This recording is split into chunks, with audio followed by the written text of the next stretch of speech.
And welcome everybody to another episode of the HighLowSports podcast. It is the final part predictions week. For 24 hours away from the start of the NFL officially, and it is DJ joined as co-host Kelcey, and spent the last 30 or so days kind of leading up to this point. Been more or less the culmination as we get right up to it. Today we're gonna pick some Super Bowl champions with the playoffs, and we're gonna hand out some hardware. Arguably our favorite and least favorite episode of the every single time. Yeah, it's the playoffs. This is the cue the meme, the old school playoffs. We're talking about playoffs. Yeah, we're cue that right here. Playoffs, finishing out the season. It is one of the best times of football. Predicting that we usually either get it right on the dot, or it is as god awful as you could ever imagine. Usually a little bit of somewhere in between, or a little bit of both. Sometimes it's never just one or the other, but that means today we're going to be going through full playoff runs, every single game we have from it, and going through. Before we get started, we will go and show off who we have as our playoff matchups. We'll go and start showing the AFC. Here's who Kelcey and I have making it in the NFC. So number 1 seed, we have the Kansas City Chiefs, both of us now. We got the AFC North in the number 2 spot. Kelcey with the Colts, Bills, Ravens, Chargers, Raiders rounding it out. Me with the Jets, Texans, Bills, Browns, and Colts rounding it out. So here's what we got so far. We'll go and start with the AFC, and I'll go and kick us off first. I'll get us underway. I'll just get us to the Super Bowl so you can see who I'll be have going to New Orleans in February. So we'll start in the beginning. The Bengals are taking on the Colts 2-7, and the Bengals will cover the spread very comfortably. That is entirely too much firepower against a very okay secondary. So Bengals take out the Colts pretty comfortably in Cincinnati. Next, we have the Jets taking on the Browns. The Browns will have to go on the road, so we'll have to see about that defense on the road. Plus, we'll have to see who's playing quarterback at that point, too. And if Aaron Rodgers and the squad are remotely healthy, like I think they will be, I think they'll have just a little bit too much firepower. They'll win. I don't know what the spread will be, but if it's close, maybe take the close. We're going to have the Jets getting past the Browns. And then we have the Texans taking on the Bills. This will be the quote-unquote upset that we have, is that we'll have the 5-seeded Bills getting past the Texans as the 4 seed. I think it'll be very close. It'll be a rematch from 2019, but very, very, very, very different circumstances. I do think that the Bills they'll surprisingly get by now in that underdog-ish role that they've not really had in the playoffs for the last handful of years besides against the Chiefs. So I'm going to go ahead and say that the Bills will get by them, so that will set up the classic matchup of Bills taking on the Chiefs in the divisional round, because we can't go a playoff year without it. It's mandatory. And I think, unfortunately, the Chiefs are going to get by them yet again. I think the streak for the Bills continues, unfortunately unable to get by their nemesis. Then from there, we'll have the Bengals taking on the Jets in what is, on paper, could be an incredible matchup. We are going to have the Bengals. We'll get one over on the Jets. I think the home field advantage, I think Sauce and Jamar Chase will more or less kind of cancel each other out, but then that's where you will see T. Higgins come into play.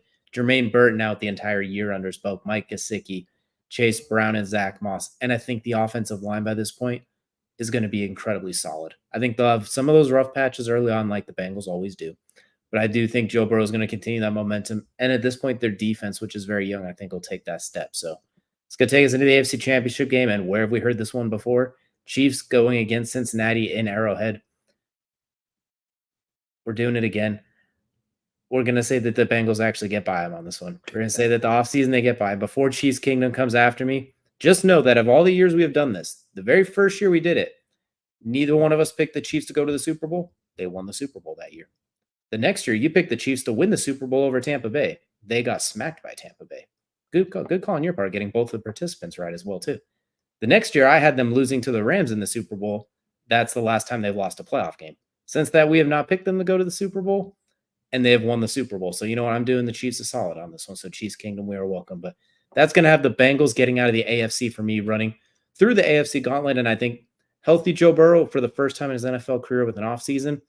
Jamar Chase put on a helmet today, so I'm hopeful that means by week 4 he'll look like Jamar Chase. I think T. Higgins bounce back season, Jermaine Burton explosive season. Bengals find a way to get back to the Super Bowl this year, barring, once again, a major unfortunate injury. But we're pretending that doesn't happen. Wow, that's I don't know what it is about the AFC North. They just continue to kind of push us to make us pick them is what it feels like. If you just reviewing back, DJ, real quick, so we'll go back through your playoff predictions into what you end up with. So the Bengals at number 2, They end up making the Super Bowl, beating the Chiefs as the number 1 seed there.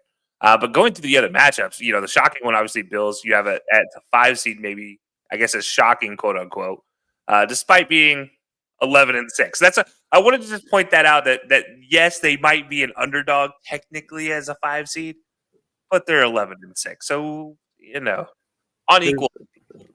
There's a lot of stir right there. You could say, it goes 11-6 as it gets very, very dirty quickly. So it's like an paper, and not a lot of people believe in the Bills. I think if they get to playoffs, nobody will believe in them. I think that's why they'll get the upset, especially because the Texans are kind of everyone's AFC darling pick this year. Kind of one that everyone is. I think that's everyone's quote unquote surprise pick. So I do think beating them, getting to the playoffs, winning the division is still great, but it's almost going to get overshadowed, unfortunately. That makes sense. All right. Well, I'll go ahead and run through my AFC. So we're just pulling the seating back up one more time. I have the 1 seed as the Chiefs. So DJ, like you said, no different there. I also have AFC North number 2, but this time I have the Browns winning the AFC North. You had the Bengals winning the AFC North. I have the Colts as a surprise pick at the number 3. If you guys listen to the AFC South predictions, you know why. The Bills 10-7 for me. Worse record than you, but a higher seeding. Go figure how that works out. Behind them, the Baltimore Ravens at 11-6 as the 5 seed, and the Chargers 11-6 at the 6 seed. I do think the Chargers are going to do pretty well. And then the maybe surprise of them all, the Raiders making it as that 7 seed, sliding in the first round, and at that 7 seed. So that's going to put up matchups. We'll start at the top, work our way down, just so everybody's aware. I wanted to show that. We have the Bills matching up with the Ravens. I have the Ravens beating the Bills. Two teams that should, make a great game. But at the end of the day, Lamar Jackson is a difference maker. Derrick Henry is a difference maker. There are more plus difference makers on the Ravens side of the ball than there are on the Buffalo Bills side of the ball. Not that I'm saying Josh Allen can't do it. Not that I'm saying James Cook can't do it. But there's more plus opportunities for the Ravens here. And in the playoffs, running the ball and playing good defense is how you win. And, well, these two teams specifically, the Ravens do those better. No offense to the Bills. So, yeah, I have the Ravens getting through. So the 5 seed advancing, kind of similar to you as well. And then in the 2-7 matchup, I have the Browns and Raiders. I have the Browns winning. That Browns team is just so good on paper. If they can play as, good as you can hope they play, and especially in this situation, I have them in a home playoff game in Cleveland. Good luck, Vegas. It's not going to be 95 degrees in January when you play them. It's going to be ice cold on a brick of a field next to the mistake on the lake. Give me Cleveland in that one. I think that Cleveland could easily beat the Raiders in that situation. And then in the 3-6 matchup, the surprise Colts versus maybe the surprise Chargers, I have the Colts advancing. I think Anthony Richardson just doesn't care. If anybody's seen any sort of previous conversations I've had about playoffs and about, these type of runs for teams, the younger the team is, the more naive they are, the better they usually perform in the playoffs because they don't know that they're not supposed to be there. They're not supposed to be there. They just know I need to go beat the other team, and that's usually what they go do. Now, with that said, the Chargers did just agree to a 6'4", 300-pound fullback being their starting fullback all season. So I might need to change my mind here, but otherwise, I think the Colts here, Anthony Richardson, that team is going to surprise the folks, at least get a playoff victory, get past one round in the playoffs. So that'll set up the Chiefs matching up with the Ravens in a 1-5 matchup, and then the Browns matching up with the Colts in a 2-3 matchup. So we'll start with the 2-3 matchup. I have Browns beating the Colts. Again, in Cleveland, it's not that far of a drive for Colts fans to get up there, but it's going to be cold. It's not fun in that stadium in January. And the Colts are a dome team. Yes, they can open the dome, but it's a dome team in that ice cold weather. I'm going to say the Browns have the edge on that one, especially at home with that defense. And the other matchup, the Ravens versus the Chiefs, 5-1 in Arrowhead. Well, guess what? Baltimore might have worse weather than Arrowhead. So I think this is a good matchup for Baltimore. Again, running the ball, defense, they win championships, especially in the playoffs. And yes, everybody's gonna be like, "Oh well, Patty's done it with a run game, and a short passing game in the last couple of seasons." So I have the Ravens beating the Chiefs in this one. So that's going to set up the 5 seed versus the 2 seed. So the Ravens versus the Browns, and that's a chance to get to the Super Bowl. And every Browns fan out there is like, "How dare you? How dare you do this to us? How dare you give us hope?" I'll crush it for you. Congratulations. You guys beat the Ravens, and the Ravens go on to the Super Bowl in an AFC North matchup to get to the Super Bowl and an upset win for the Ravens, technically speaking, despite me having them as a team that gets 11 wins in the season. They would still be considered an upset over the Browns. So 5-2 matchup, Ravens win, Ravens get to the Super Bowl. I think it's just a situation where you have good defense, good running game. There's a lot of great pieces for this team. It's just a matter of figuring out, okay, can we put it all together and keep everybody healthy? I think is the big question here for the Ravens. So that'll give me the Ravens there as the AFC's showman, if you will. What you're telling me is we're gonna just start in the front and back. We're gonna have an AFC battle in the AFC Championship game with two clearly are not exactly of each other. It's gonna have an absolute bloodbath out of the gate to get to. Yeah, that's what we're going with. We're going with an absolute bloodbath. And on top of that, you also have it to the point where you have it to the point here where I'm looking at it as well. The Ravens as the 5 seed is when they go on their run, not when they're the 1 seed or the 2 seed like they've been the last few years. They have to wait till they're the 5 seed and squeaky in basically. Then they go on their little bit of run. They get the redemption against the Chiefs, and then they get one over on the former Ravens, or I guess as the old Browns over the new Browns if you want to slice it. So you as the 5th seed is when you have the Ravens making the run. Yeah, absolutely. I think it's a situation where the Ravens are a team built to make a run late, and they're just. I think at the end of the day, regular season teams are good, but I don't think the Ravens are a regular season team, and that's what I think the difference is here. They're built to win in the cold months. Everybody complains because Lamar doesn't throw the ball outside the numbers. Name me a Super Bowl quarterback in the Super Bowl who has thrown it outside of the numbers every single time. There hasn't been in the last 10 years. Every time a quarterback plays in the Super Bowl, no matter how prolific their arm is, their running game and their short passing game and their middle of the field game passing has always been where they've made the difference. If you think back to the 49ers losing, what type of pass did they lose on? It was a pass deep down the center of the field that Jimmy Garoppolo couldn't connect with the receiver. The center, not the sidelines. And guess who roams the center for the Ravens? That's right, Mark Andrews. And I will also add Isaiah Likely. Let's not forget how good he was last season in Mark Andrews' absence. He steps in as a number 2 and a solid number 2 to go with that run game. If every play doesn't start with an RPO option, I'm going to be shocked. But I do think this is a situation where the Ravens just have too many weapons to not at least be considered a strong threat, and the only threat in my eyes that I think rivals the Chiefs. So that's why I have them getting past everybody. I really think every game is close, but like realistically, the closest one is going to be the Ravens Chiefs in my eyes. Beyond that, I think every other game is close, but they're not. They're close by a score, but not necessarily close on in the actual eye test. Absolutely. The Ravens go on the redemption tour way to take a look at what we have for the AFC standings as well. So you have the Colts getting by the Chargers the first time and then going against the Browns. So that's a very interesting matchup because, like you said, a dome team versus an outdoor team in that case. The dome team is built to run the ball, but it is outside, if I'm not mistaken. So that's kind of an interesting matchup that you had there as well. Yeah. And I do want to point out there is a difference from what I said for the playoffs and what's actually on here. The Chargers are the 6th seed. Let's see. No, that's right. Never mind. My bad. I was looking at the wrong thing. I was looking at the wrong number. I was just having myself a moment. My bad. I'm shocked that I picked the Ravens that I just had myself a moment. What I'm curious about too is for the Browns, do you have it as Deshaun Watson at quarterback? Do you have Jameis Winston at quarterback? Or do you, at this point, are you saying irrelevant?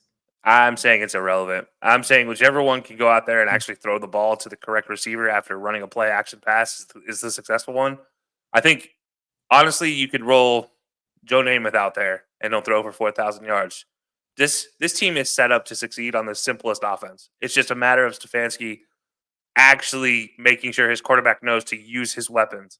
I mean, you think about the best weapons on this team, the receiving core, offensively at least, right now, until Nick Chubb gets healthy and proves he's healthy, is right now Amari Cooper, Jerry Jeudy, and then David Njoku. And those 3 are athletic freaks. And obviously, I say that about Amari, knowing full well, maybe in the grand scheme of athleticism, not the number 1. But as far as actually just having the athleticism to get open at any single point in time in the craziest ways, might be the number 1 I've ever seen. next to Larry Fitzgerald as far as how good he is at just separating and creating space. I don't think I ever see Amari with a guy that's like within a yard of him outside of a contested 50-50 ball where the quarterback just says, Amari's out there somewhere. Every other opportunity he has an easy yard of space, which is the simplest pass for an NFL quarterback. And then Jerry Jeudy, we all know how good he is, how quick his feet are. He just unfortunately had to deal with dangerous Russ Wilson for maybe dangerless Russ Wilson. And that's just going to ruin anybody's career. So I think Jerry Jeudy's got an opportunity for a resurgence here for the Browns. But yeah, I think it just doesn't matter for the quarterback because at the end of the day, you have a quality backup running back in Jerome Ford. You have a really good running back coming back in Nick Chubb, and that defense. I mean, give me 15th on the road and first at home, and this defense is number one. Yeah, that's how good they could be. Absolutely. And the last thing I want to point out there too is you actually have the Chiefs for the first time in a while not winning a single playoff game. They're going one and done this year. I think for the first time in the Patrick Mahomes era too. So is there something about them, or do you think it's just because they draw the Ravens and you think the Ravens are going to roll? I just think the matchup in that situation is a Ravens leading matchup. Any other team I put them up against, I think they win. I just think as far as a bad weather team goes, the Ravens are the worst matchup that could happen for the Chiefs. Just because, as I think we've both experienced as watching a game in Baltimore or near Baltimore, it's cold, it's miserable, it's rainy, it's windy, it's snowy. It gets any sort of weird thing that can happen is there. And then in Kansas City, all you have to worry about is wind, loudness, and cold. Like, yes, it gets bitterly cold, but they're not going to play a playoff game in minus 15-degree weather again. That probably won't happen. So outside of that being the situation, I think it favors the Ravens just based off the fact they don't have to put the ball in the air to beat you offensively.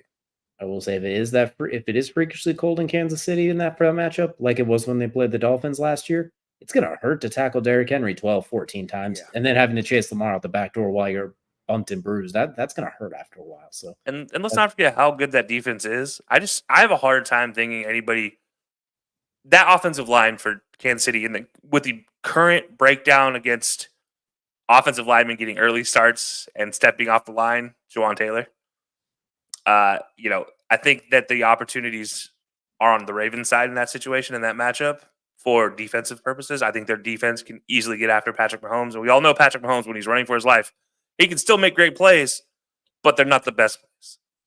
They're great plays. They make great highlights, but he makes more mistakes in those situations than he does succeed. So definitely don't ever want your quarterback running for his life. At no point should that be a part of the play description. That is for sure. When your quarterback has to make a horizontal throw to save himself, we have a problem. And I think all of Kansas City will agree that is something they would be trying to avoid in any matchup for sure. So, yeah. So we have looking for the AFC. So we have the AFC North getting to the Super Bowl on both sides. Now we'll jump over to the NFC and just taking a look at our NFC standings. At the top, Kelcey's Detroit Lions with a dominant season at 15-2. Followed by the 49ers, Kelcey's other Cowboys, Buccaneers, Packers, surprise from the Commanders, and the Eagles just squeaking in there. Speaking of the Eagles, I will have them at the top, followed by Kelcey's Lions, the 49ers, Falcons, Kelcey's other Cowboys, Packers, and Seahawks. So some similarities, some differences. I think 5 of the 7 teams, it looks like we have the same. We just got a mixed, matched, and patty-whacked all around. So we won't have too much. You might have better records for some of these teams, too. You know, it's kind of no one's going to beat your 15-2s, that's for sure. So mine's lower at the top, but high in the middle. I basically have decided everything will be a cluster this year. There will be no separation, but we'll go ahead and run through what I have for the NFC. So we'll have the Lions taking on the Seahawks, the 2-7 matchup. Yeah, Lions are going to roll this one. No worries. I think I don't know what the over is, but we're going to be considering that over for sure. Last time these two teams played, granted 2 years ago, what was it, 49-45? Something asinine like that, because it was the very start of the Dan Campbell Motor City Lions. So we're going to take the Lions over the Seahawks in that one. Packers versus 49ers, we got ourselves another upset.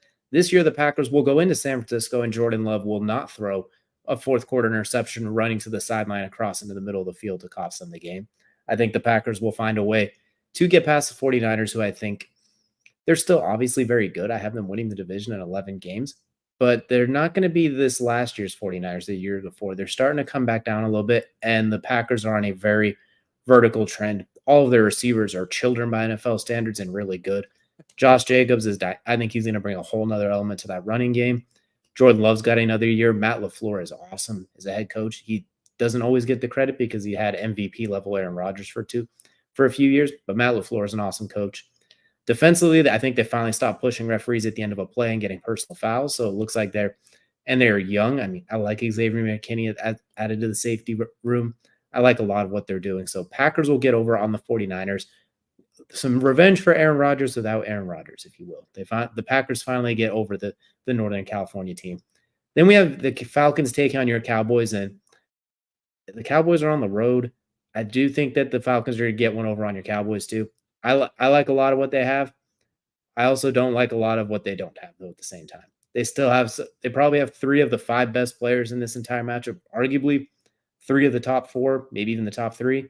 But I think after that, a lot of it goes the Falcons win. I think they'll find a balance to get by. So we're going to have the Falcons. We're going to say it's an upset over the Cowboys, even though it's a 4-5. But when you look at the records and when you look at what we know the betting odds will be, it's going to be an upset at that point. So taking us on now to round 2, we'll have the Eagles take on the Packers, a rematch of what's going to happen in about 48 hours from the time of this live show. And I think the Eagles are going to take that one. I think in Philadelphia, they're secondary, but at that point, all those young kids will have had playing time. I think they'll be a lot more comfortable offensively. I think they're going to have a dynamic offense this year for no other reason than Brian Johnson's no longer calling the plays, and your boy Kellen Moore's in there. I think they will have some answers, and I think they'll be able to survive a high-scoring affair with the Packers. Then we have the Lions taking on the Falcons, and every year there's a playoff game that makes us scratch our head. So this is the one we're going to have the Falcons get one over on the Lions in Detroit. Kirk Cousins is somehow magically 8-3 against Detroit, which most of that doesn't really count because it wasn't the same Lions. However, that team is absolutely loaded. I think that bringing in Matthew Judon and Justin Simmons gives them those defensive pieces. We're like, why did you not draft those? Like it nullifies them taking Michael Penix number 8, who maybe he's playing at this point. I don't know yet. I'm not going to go that far and make that kind of commitment yet. But I do think I like what Atlanta has with those pieces. I think that adds exactly what the doctor ordered. Justin Simmons and Jesse Bates back there is ridiculous. And Atlanta is a dome team as well. So then I think they'll be able to match a lot of Detroit on the dome, in a dome. So I think that's going to be, I don't know what the over is, but the answer is yes. That is what we are looking at. It's going to just take one Matthew Judon red sleeves or one Jesse Bates play, I think will make the difference. The Lions defense is exponentially better this year than it was last year, especially against the pass. But there's still little holes and there's still little creases where I think guys like Drake London, Kyle Pitts, who would always find that spot, but Desmond Ridder and Taylor Heineke couldn't get on the ball. I think Kirk Penix or Michael Cousins, whoever it is back there, is going to find a way to get in the ball. So we're going to have a battle of birds in the NFC Championship game. The Eagles taking on the Falcons. It's going to be in Philadelphia. It's probably going to be cold, and I just sang the praises of the Falcons, but there's a reason I had them 8-9, and unfortunately that's going to come to a screeching halt right now. I think Philadelphia wins, and whatever the spread is, most likely they cover it here. This is where you have the Saquon Barkley pickup to add to the running game.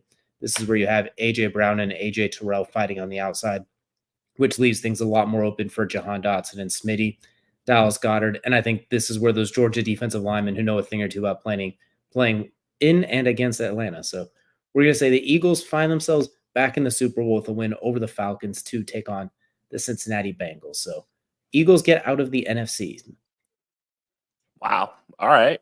I'm a little more shocked about the Falcons on a deep run than anything. Not that they beat the Cowboys. I can see that. That's the one you're okay with. It's the second one when they beat your Lions. I think it's that they beat the Cowboys and the Lions. Yeah, that's the one I'm like, okay, hold on now. There's lucky, and we know Kirk Cousins has been lucky in his career. And then there's I won the lotto lucky. And no offense to it, I think Atlanta could be a very good team. But I think their offensive line sucks. It was top 12 last year, and that's with Arthur Smith and Desmond Ridder at quarterback. Like that, and blocking with your number one receiving tight end as well. No, Kyle Pitts does not block now.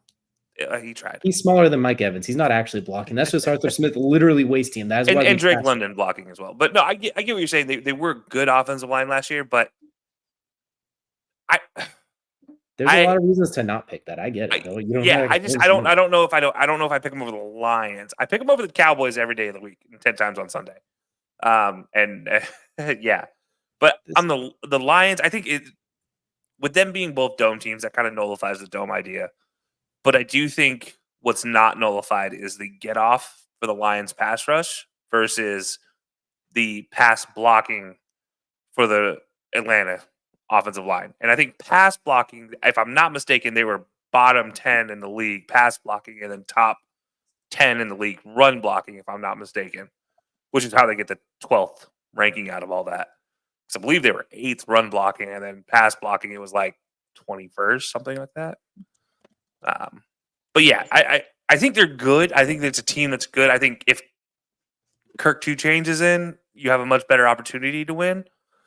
But I also think if Penix is in, he gives that extra little explosive that you wouldn't get with Kirk, who's coming off an ACL and all the other injuries he's had in his career, his ankle obviously being a problem. But yeah, I mean, Atlanta's the one I look at and I'm like, hold up. That's getting to your NFC Championship game. Obviously, that doesn't mean anything because the Eagles are your Super Bowl team. But at the same time, like that's the one I look at in this in your entire setup, and I'm like, a little confused by this. Everything else makes a lot of sense. But yeah, the Falcons. For the numerical, you actually were close. The Falcons were actually the second best pass blocking offensive line. They were about 13th for run blocking. Of the 40 sacks they gave up, 31 were attributed to Desmond Ritter's fault, basically. Whether him running into it or basically bouncing off. So I was not attributing them, but their number of sacks was disappointing. But like the advanced stat shows, you were having a negative at the person holding the snap, basically. Okay, that's fair. That's a Russell Wilson sack. I get. Okay, I didn't dive into the Russell Wilson stylings of Desmond Ridder. My bad. My question too is for me I don't know if it will be Michael Penix or Kirk Cousins. If it is Kirk Cousins, I like their chances to beat Detroit a little bit better. The old veteran savvy, all that.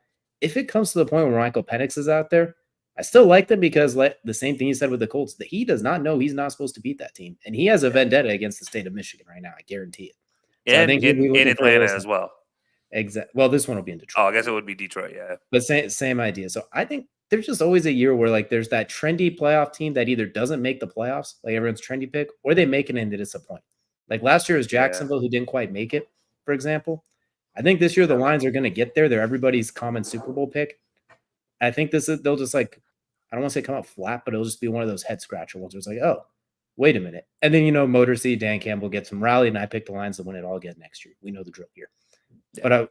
But I think it's going to be I think it's going to be a weird matchup. I think it's going to be a weird playoffs this year too. The Falcons are a weird team. And that's if they even win the NFC South, because how that division goes, they could be the favorite to win it, and then it ends up that Carolina ends up going on a run and winning the division at 7-10. So, you know what? I'm not even fully confident they win their division, but I have them somehow going to the NFC Championship, and that's how kind of goofy some of these playoff runs and teams can go for sure. I will also add for Kelcey's Cowboys. I have weird vibes about them. They don't pass the vibe check right now. I think that's part of the reason how the Falcons beating them. And it's on the road. We know how dominant the Cowboys are at home. It's on the road. We worry about them. So they just don't pass the vibe check for me as far as if they get to the playoffs. I don't know what it is. I can't explain it. They do have the horse of the elite players between Micah Parsons, CeeDee Lamb, Dak, etc. However, there's still a little bit of concern there. Yeah, no, I get it. I get that. Trust me. Yes. Without a doubt on that. And look, I'm not going to hate on the rest of your picks because I do like the rest of your picks. I understand the rest of your picks. They're just going to be very opposite from yours. Yeah, they're just going to be different. Different, same but different. Let's put it that way. All right, let me jump back to this NFC playoff predictions. So we get a good look at this one more time. So DJ, obviously, just recapping here. Your Falcons team and your Eagles. So you're 4 and you're 1. So maybe based off of seeding, not that crazy of an idea. And then, obviously your 1 seed is who advances. For me, my 1 seed, obviously Lions, 2 seed Niners, 3 seed. I still hate that I have them up here. The Cowboys. If I could redo this right now, they'd be at the 7 seed, and probably the Eagles would be at the 3 seed. But I can't. So this is what we're stuck with. So Buccaneers at the 4 seed, who I just have edging out the Falcons barely. Packers as the 5 seed. I think they're a really good team, just not good enough to win the North. And then the Commanders as that surprise team. If anybody's ever seen our East episode, you understand why I picked the Commanders here. Hopefully, if you don't like it, I don't feel bad for you. I'm sorry. But to get back to it, that means my matchups. First matchup here, we're going to go with the 4 versus 5, which is the Buccaneers versus the Packers. I have the Packers winning. No chance the Buccaneers win. I didn't want to go DJ on this one. I didn't want to go the 4 seed AFC South advances. I just could not do that in the heart of me. So I have the Packers advancing over the Buccaneers. Moving on to the 2 versus 7, I have the Niners taking on the Eagles. And I've been hesitant on the Eagles all year long. And as I just said, if I could redo this, the Eagles don't match up against the Niners in the first round because the Eagles would be a 3 seed. This would be a Cowboys versus Niners matchup, but I can't do that. I got to stick with what I first picked because that's how this works. I'm not going to break the rules this year. Let's put it that way. 49ers versus the Eagles. I have the 49ers beating the Eagles. I just think it's a better matchup for the 49ers versus the Eagles. I still think this team is going to be good for the Eagles. I just think they are going to struggle if they make the playoffs with no Jason Kelcey. And everybody wants to make a big deal out of the zero blitz thing. Whatever situation. That's Jalen not knowing he has to have zero blitz response.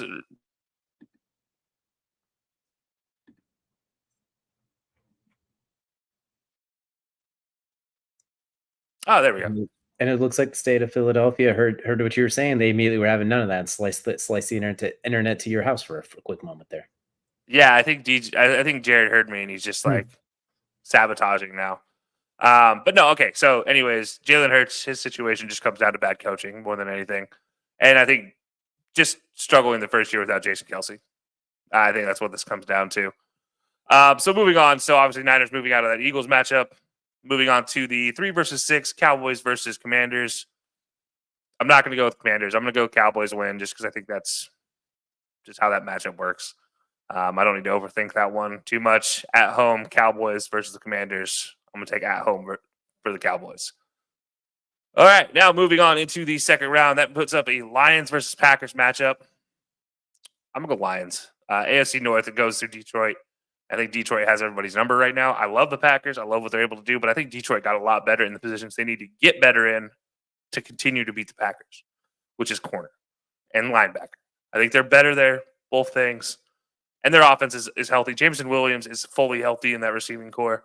And I think what they're doing is nigh unstoppable. I think Jared Goff is fantastic. I think their two-headed monster and running back of David Montgomery and Jahmyr Gibbs is the fact that the Bears ever let David Montgomery go, first of all. Second, to the Lions. I know it doesn't just, anyways. And then Jahmyr Gibbs just be sitting there for him, which I complained about during the draft.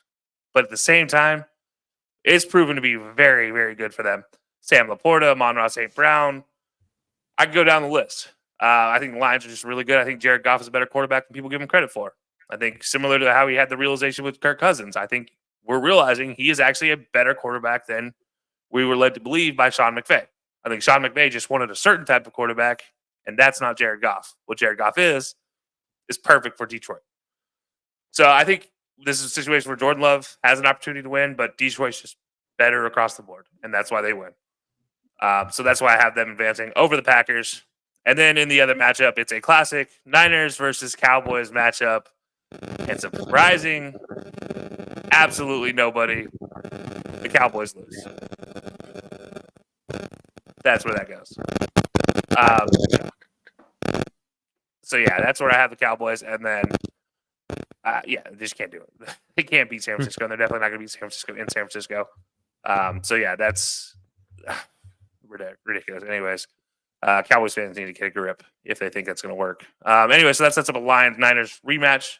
And I think this is the one where Dan Campbell gets his revenge. I think this is Detroit's revenge tour. He's done enough to kind of teach his team how they need to win. And I think you see that. I think you see Jared Goff's savvy of getting to a Super Bowl before. You see that come out. You see Amon-Ra St. Brown's desire to win come out. And I think you see Aiden Hutchinson step up and outperform a Bosa on the other side. And I think there's opportunities for this Lions team to maybe walk the dog with this Niners team. I'm not going to say that's what it's going to be because there's a lot of dogs on the other side. I don't think I really want to mess with Trent Williams or George Kittle, but that's if they play. Obviously, George Kittle will play, but Trent Williams, you don't know about. But yeah, so I'm going to give the Lions the edge there. They're going to go be my Super Bowl pick for the NFC. So that's who I have going from the NFC is going to match up with my AFC pick, the Baltimore Ravens. Okay, so you got kind of the Super Bowl matchup we all wanted last year going to championship weekend that we were all rooting for in Ravens lines. Do you think we get what we were looking for this year? Yeah, I think it's time. I think we saw enough from the Ravens. just what they did in the offseason to get better, the place positions they need to get better. And I think with the Lions, it's an obvious trajectory they're on. The only thing that's missing right now is finishing a game, and especially a playoff game. So I think this is the chance they have to prove that they can do that. And from a 1 seed, I think it's hard to not do that. You're at home in Detroit for the first time for an NFC championship against a team you just lost to last year. I think that sets the stage for Dan Campbell to be Dan Campbell and start chewing off knees. And I think that's going to give the Lions the edge they need. I will say, too, I think what's going to be very interesting is you did mention that the Cowboys taking on the 49ers yet again. That is going to be a major mental block, feels like, for sure. Like, it feels like at that point, when can we ever get past this team? And it's almost like they're going to be shot in the foot before they start. Yeah, and they have the same team that did the same thing that got them knocked out of the playoffs 2 years ago, which is Zeke and Dak.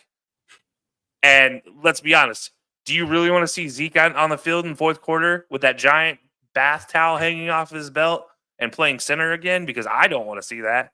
But that's exactly what's going to happen. And maybe I'm a pessimist, but it's been obvious to me watching Dak since the ankle injury that he struggles with these type of things, like these mental blockades.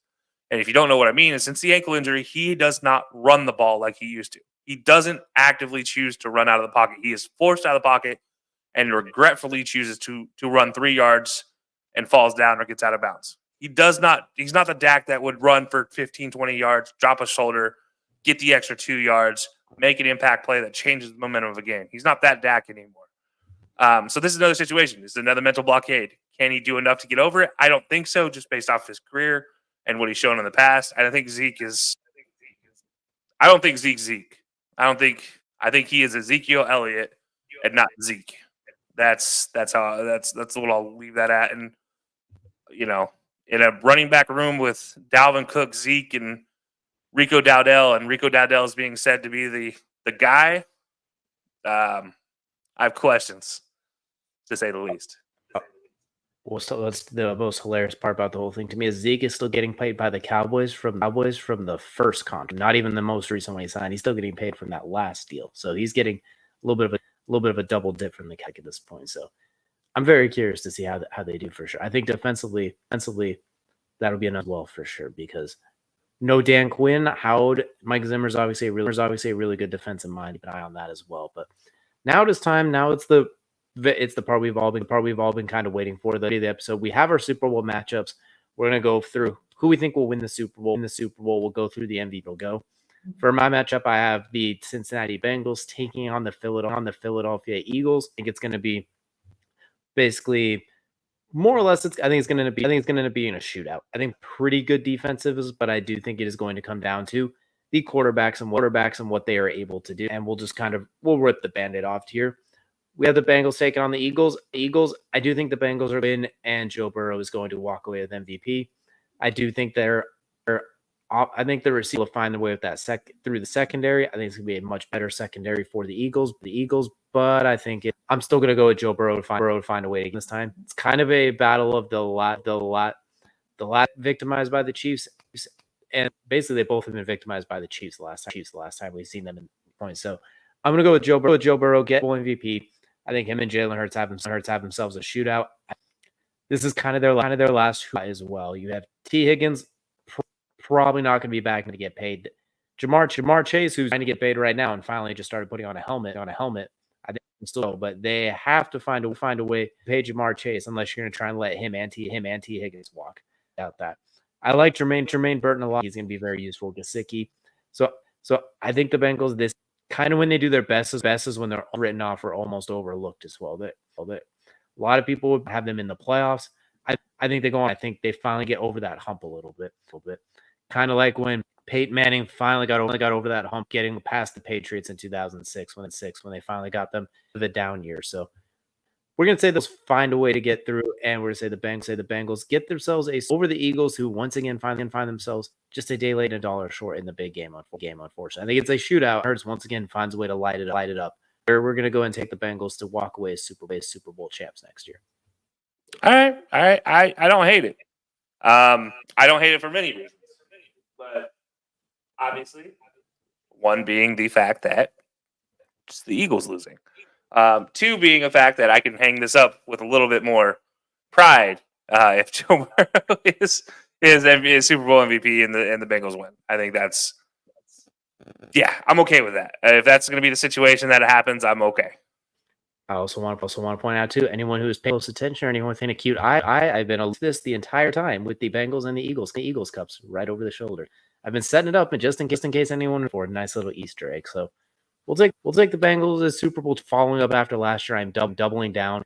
I still think they could have won it last year if Joe Burrow's arm doesn't explode, basically. So we're down for the first time since we started doing this. I'm picking the same winner in back-to-back year. And you know what, Chiefs? This probably means you're winning the Super Bowl because I did not pick you. So you're welcome. I'm gonna pick you to get you to the Super Bowl. End up, you don't make it. So when we don't pick you is when you do well. So Kingdom, we'll take our 0.0001% royalties for the current dynasty. But see, maybe you will change that.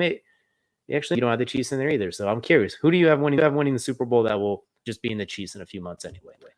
Yeah, so I already said I had the Ravens as a 5 seed from the AFC making it through there, and the Lions as a 1 seed, which I'll just put it up. I don't think there's any suspense for this one. I'm going to have the Lions winning this with Amon-Ra St. Brown winning Super Bowl MVP. And I don't think I could actually pick this in good faith without actually, picking Amon-Ra St. Brown as my MVP. I just think it's too obvious, too on the nose to not do it. It's like almost people might think I'm trying to trick them. No, I think this is just a situation where you just pick the chalk pick and call it swell. I'm not trying to be too fancy. I'm not trying to overthink this. This is what I did when I picked the Chiefs and Bucks to make it to the Super Bowl. Obviously, I picked the wrong winner, so maybe the Ravens end up winning this as a 5 seed. I doubt it, but maybe that's the case. But yeah, no surprise that I'm picking Amon-Ra St. Brown. If you follow this podcast long enough, big fan of Amon-Ra.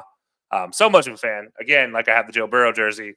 It just makes sense. I don't know. This wasn't planned, and we didn't intentionally do this. This is just kind of how it shook out. But I find this hilarious that these just happen to be the jerseys that I bought beginning of last year, and they just so happen to come in handy now.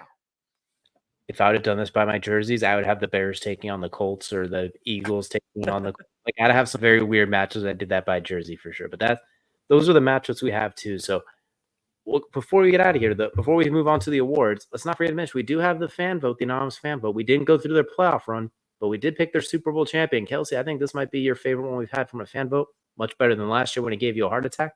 Is they have the Lions taking on the Ravens, with the Lions walking away with a victory, but they gave the Super Bowl MVP to Jared Goff. So the redemption story comes full circle for Jared Goff. I don't hate it. But I am kind of mad that everybody's picking the Lions only for no other reason than I've been picking the Lions since they were god-awful. And I had been banging that drum that they are going to win one more, win one the next week, and win one the next week. If you guys don't believe me, go look at our 4th and 4 page over on Twitter. You can see any of the old episodes over there. And there's a lot that just show you that I kept banging the drum for the Lions, and I kept being disappointed until I finally wasn't. And then I sold them short last year, and they proved me wrong, and I'm so happy they did. So I'm not going to sell them short anymore. But I appreciate the Lions' love, but I also hate it because now everybody's picking the Lions. Get your own bandwagon, guys. This has been a long time coming. I feel more excited about the Lions season than I do about the Cowboys, and I've been a Cowboys fan since 99. So basically what you're trying to tell me here is the Lions are basically the NFL version of Netflix for you as well too, where you're like, you know what, it's time, and you sticking with it at this point. Even next year you're picking no matter what happens this season. So well, not go that far, but it's possible. There's a strong possibility. It depends on who's quarterbacking Dallas. We'll have to see on that one. That's for sure. So we got some awards to go ahead and take a look at, and I'll go ahead and keep mine kind of quick and sweet. We got coach of an offensive rookie of this year, offensive and defense player of the year, and MVP. Coach of the year. Ryan's should have got it last year. I think he gets it again this year. Part of that cluster at 11-6. I think he does a great job. Defensive rookie of the year. We're gonna have fun with this one. I think it's gonna be Byron Murphy out in Seattle. I think he's going from the interior. I think Mike McDonald's going to put him in a lot of places to absolutely raise hell. Beta sacks for an interior defensive lineman for the first time since Aaron Donald, I think, is a rookie. I think going to be outstanding. Offensive rookie of the year, we're going to give it to a receiver. All the love for the quarterbacks, but we're going to say Jr.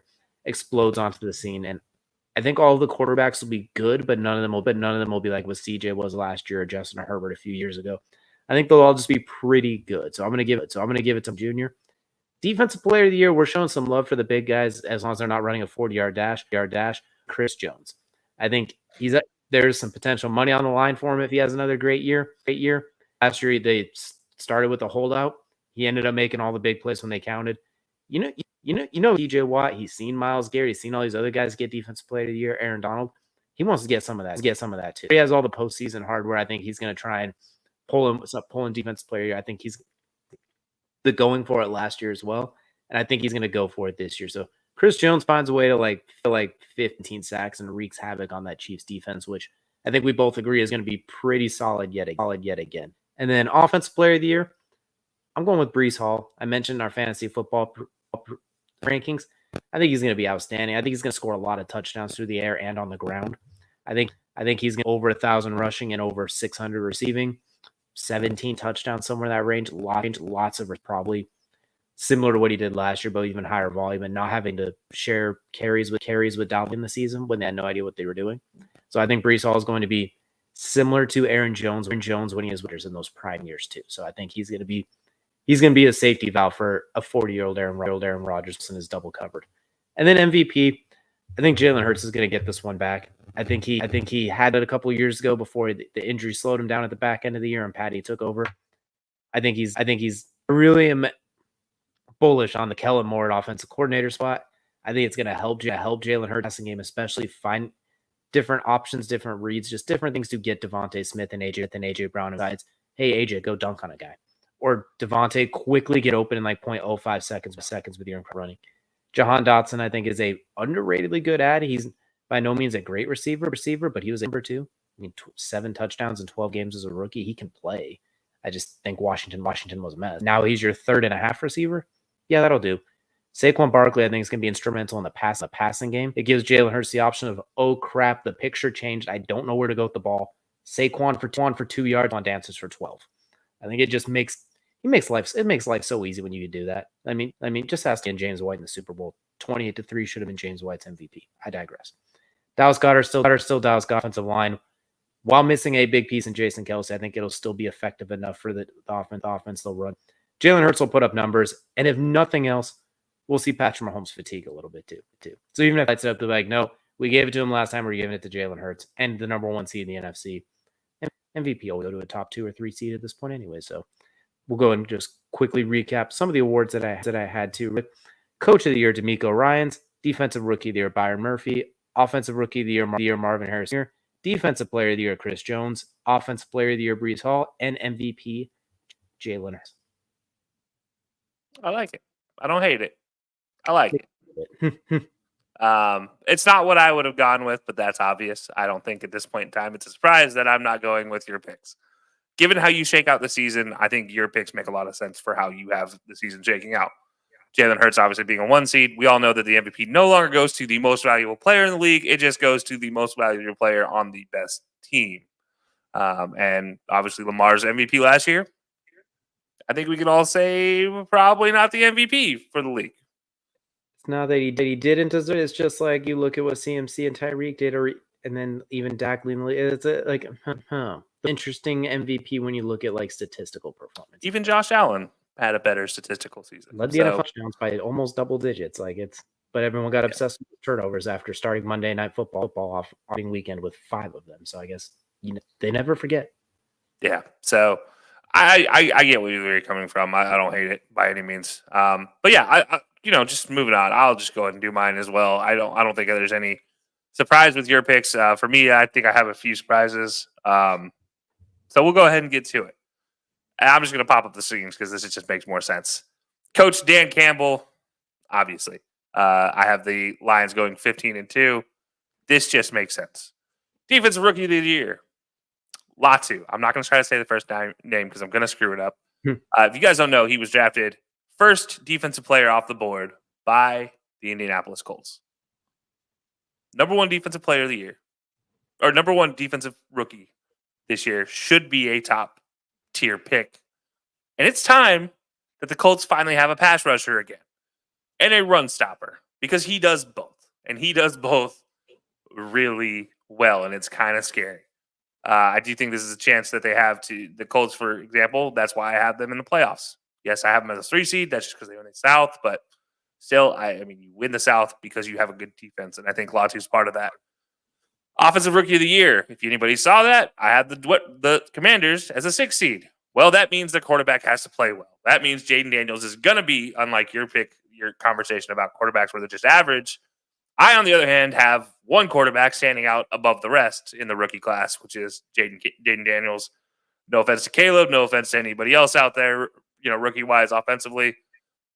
But I think Jaden Daniels has the intangibles to set him apart if he stays healthy. And I think for the first 12 games of the season, if he can stay healthy through those first 12 games, he can win himself an offensive rookie of the year before going into his 13th game in the NFL.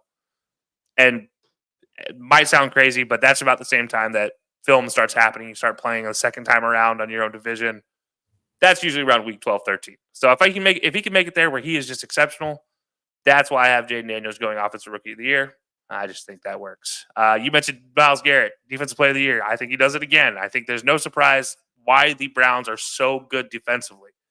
And again, I have them as a 2 seed, which means they need to have something good happening for them. And that's, for me, it's the defense and Myles Garrett. I just think he's so good, almost unblockable. You really have to double team him, kind of give him the Calvin Johnson Megatron treatment in times, except for reverse it, where you have 3 offensive linemen or 2 offensive linemen and a chipping tight end or running back, and you just hope that works, that the guy chipping doesn't chip him into open space.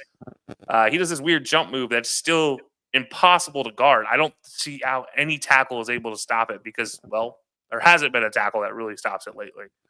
And I think he's so good. It's hard to not look at Myles Garrett and think, that's my defensive player of the year. Obviously, yes, TJ Watt is there. Absolutely a possibility. I think the Steelers struggle a little more than the Browns do, and I think Myles Garrett gets more of an opportunity than TJ Watt does.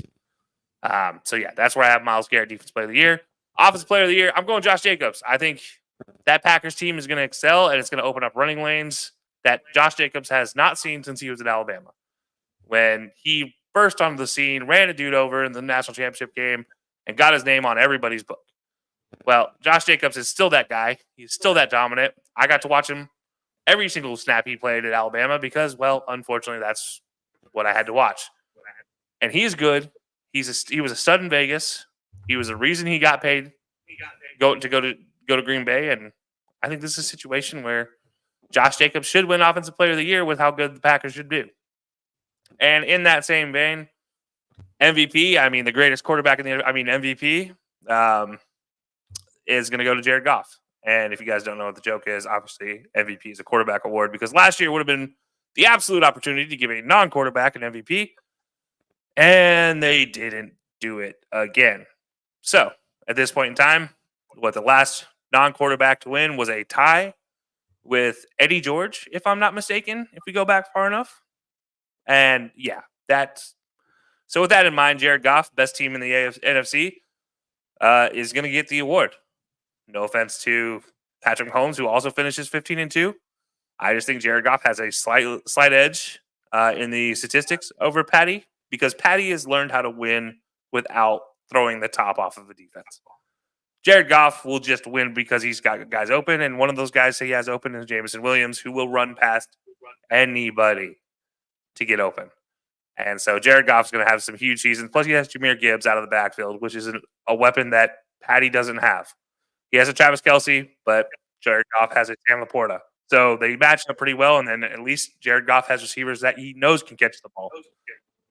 So that's the difference here. That's why I have Goff as my MVP. So yeah, that's what I got, DJ. We're gonna title that North Remembers because you got four of the 6 come from a North. You know what? I like it. It was obviously the line be good. So Dan Campbell, that'll do it. Jared Goff for 15-2. You know he's gonna be throwing for 4,500 and 30 points again. That'll do. Here we don't bet against Myles Garrett. We already know that. No arguments here whatsoever. That's easy.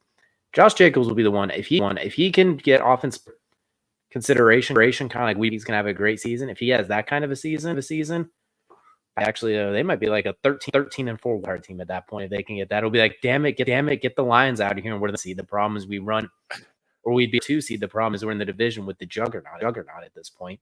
Rookies, I like both those two too. I think James will have the best rookie season of the class of the group. I agree. Just the ability to make extra plays with your legs, etc. And I think the option with Cliff Kingsbury, let him go nuts, assuming he doesn't hurt himself running directly into his sticks. And then I allowed to lose if your Colts the 3, that's the pick. He has to do. That secondary is not holding up, so they gotta get sacks. And fifth in the NFL in sacks last year, so they're gonna have to be second at this point. When that's gonna be on the back of Latu, which he's the best pass rusher in the draft. He's ready to go. Maybe not the upside of Dallas Turner, who doesn't make because he's a freakish. Same with Jarvis, but pass rush moves, stats, production too. So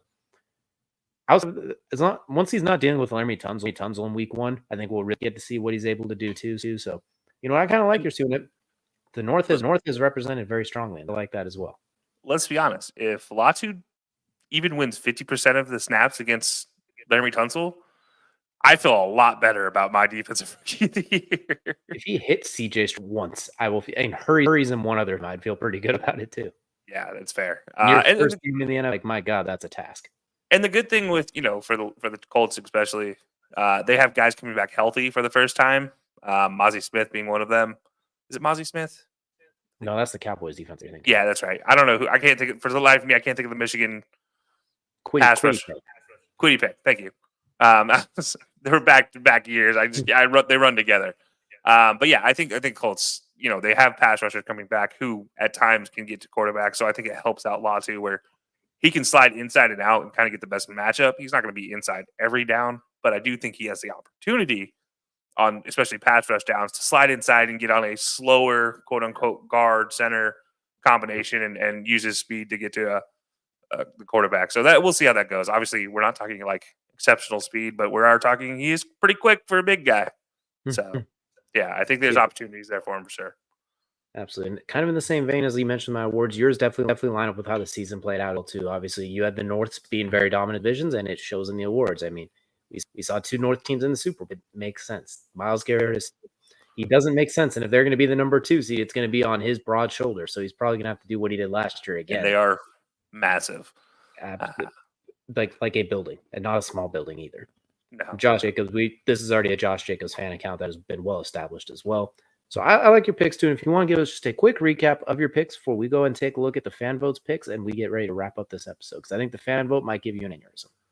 Yeah, so just recapping this one. Jared Goff, MVP, Offensive Player of the Year, Josh Jacobs, Defensive Player of the Year, Myles Garrett, Offensive Rookie of the Year, Jaden Daniels, Defensive Rookie of the Year, Latu, and Coach of the Year, Dan Campbell. And just ignore the part where it says fan vote at the top. This is my awards. Don't let the fan take this one from me. Don't worry, because when you see what the fan did, you're going to probably roll your eyes, but it will make sense in a little bit as well. So we'll run through theirs really quick. Coach Matt LaFleur of the Packers, Defensive Rookie of the Year, Chop Robinson for Miami, Offensive Rookie of the Year, Caleb Williams, Defensive Player of the Year, Montez Sweat, Offensive Player of the Year, Bijan Robinson, and MVP CJ Stroud. So the Bears well represented on this list, and the North in general too, with 3 out of the 6 That's what we're looking at for the fan vote for awards. So we got a little bit of everything throughout here for sure. I think this is I'll say a very unique predictions year for us for sure. I think we've gone through every division game. We've given you division winners, award winners, Super Bowl picks. Congratulations, Kansas City. You're about to 3 picked you to get there, so you're welcome. I should have changed my pick to Kansas City just so we wouldn't have to see it. We wouldn't have to see it too long, and here we are. But it's been a wonderful season's prediction. And Kelcey, weird. And tomorrow, NFL season will be officially back. Do you have any bets for tomorrow's game for anyone who's listening? Let us for 59 minutes and 30 seconds. Yeah, bet wise, I bet nobody wears that much green on their. I'm just kidding. Well, wrong game, but yes. Yeah, I know. But no, tomorrow's game should be interesting. Obviously, the kickoff, so it's going to feature one of the teams from the Super Bowl, and the Chiefs, and then Ravens, if I'm not mistaken, is the matchup. So let me give you my guess for a anytime touchdown scorer. And God, this one just gets me every time he gets overlooked. But Mark Andrews, I talked about it in the predictions. He's my pick to score a touchdown in this game. It's probably going to be him or Isaiah Likely, just because Isaiah Likely would be the one that just irritates everybody. Obviously, everybody wants to pick Derrick Henry, Lamar Jackson to score the first touchdown. Fun fact for Lamar Jackson, inside the 10, Lamar Jackson carries the ball only 5% of the time. So that team is always giving it to the running back, or they throw little quick passes to Mark Andrews or little stop routes, things like that. Occasionally, they'll run a slant with Rashad Bateman or with Zay Flowers getting open. So I think this is a situation where you look at Mark Andrews as the guy that gets in there because from about 15 out, that's his deadly zone. He's usually wide open, and he really wants to get in the end zone after missing some games last year. 100%. I kind of funny because Lamar has fewer rushing touchdowns in the last 3 years combined than Josh Allen and Jalen Hurts did last year. Like he's a runner. He just doesn't run into the end zone. He's like a third down back in that he's so dangerous between the 20s. It's Gus Bus time, or this year it's going to be King Henry, who might finish with 20 rushing touchdowns and 500 rushing. Who knows? It could be. He might have 3 touchdown passes. Heck, it might be Derrick Henry to throw a touchdown pass to Mark Andrews to get this bet to win. Or with your luck, it will be Derrick Henry throwing a touchdown to Lamar Jackson so you there's and then the Lamar Jackson anytime touchdowns are going to roll their eyes, but it'll still count. But for me, keep mine simple. These are 2 really good defenses, as we highlighted. Even with the Ravens losing some defensive coaching, that good defense. The over/under is at 47. I'm going to smack the under for that one because this feels similar to their playoff game of like 17, maybe 21 at the highest as I see it going. So at 7, we're going to hit that under at -112 comfortably and see if we can walk away with a few extra dollars. So if you are listening to this now live with us at this after 61 minutes, appreciate you for hanging out. That's for sure. If you're listening to us live on one of your favorite, or not live on one of your favorite places in the podcast, we appreciate y'all for checking us out as well too. Sure to tune in throughout the season. Fantasy football betting, analysis, predictions, rants, recaps, rankings, a little bit of everything you need. We will be here for and more. We appreciate you all for hanging out with us. And football's back, everybody. Hopefully you enjoy it, and we will see you all again.